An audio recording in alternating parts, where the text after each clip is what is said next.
Over this past summer, I was hanging out with one of my longtime friends, Dave, when he realized he needed a pitching wedge. So we stopped by Carl's Golf Line to shop for it and maybe hit a few range balls. As we were filling out some of the clubs, we heard a dialogue coming from a 14-year-old teenager. Me and Dave both paid barely attention to the sounds, but after we hit the bucket of balls, we noticed that the same teenager was still talking to himself. After a matter of just a few seconds, the teenager, who clearly had schizophrenia or some clear issue with his mental health, grabbed the attention of many customers in the store. The teenager seemed to have a conversation with himself, saying things as, "You might have slight pain in this decision." After noticing that some of the customers were looking over at the kid, a store employee prompted to him and in a rude manner asked him to leave because he was freaking out all of the customers. The teenager nervously looked around for his parents, and me and Dave were shell-shocked but said nothing and seemed to be the only ones in disbelief. This is an inequality because those with schizophrenia do not fully conform to social norms due to their mental handicap. The singling out of this teenager solely due to a symptom of talking aloud to himself and asking him to leave the store is evidently unfair treatment. A negative stigma to those who suffer from a disability such as schizophrenia can be defined as the branding of an individual with a negative mark that discredits that person's claim to normal identity. The stigma to those who have schizophrenia is that they are weird for talking to themselves and can be seen as a lunatic. Since talking loud to yourself is not seen as normal, this led the store employee to legitimize the stigma that those who are schizophrenic cannot function normally in a social setting. The sick role is described as a relieving of responsibilities and accepting a role of dependence. This phenomenon describes that there are obligations of being sick, including that one who is sick should seek medical attention.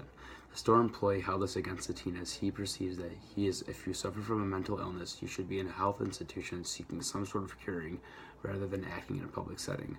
By the employee not excusing the teenager from this behavior, speaking aloud to himself to his uncontrolled mental illness, this is a situation of social inequality. When contemplating what normalizes the inequality, the sociological ideas of medicalization and labeling seem to be efficient. The medicalization is handling forms of deviance in the healthcare system rather than on a family or legal level. If the family is seen that the medical attention and medication is not doing a sufficient job in controlling those said symptoms, then they will start to see these sudden bursts of talking to themselves as a normal occurrence. This can lead to a weak support system by the family due to the sense of hopelessness that if a medical team can't help their loved one from the symptoms of schizophrenia, that their support means little to nothing and can make the system seem as something they cannot control, and in turn normalizing the symptom. The labeling theory explains that people commit a deviant act and can be often labeled as a deviant person, which can cause them to carry out more acts to conform to this label.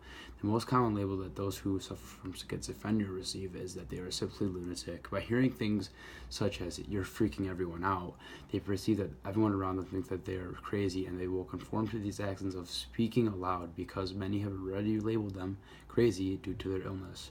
By labeling schizophrenic individuals as crazy, treating them as unequal in a social setting becomes normalized, since they are perceived as almost demonic by society and don't reserve the same privileges as those who are mentally ill do, such as shopping in peace.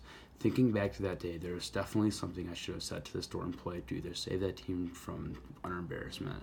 Explaining to the employee that the kid cannot control this impulse of speaking aloud, he perhaps could have asked the teenager's parents so they could have handled the situation better, not telling him to leave the store.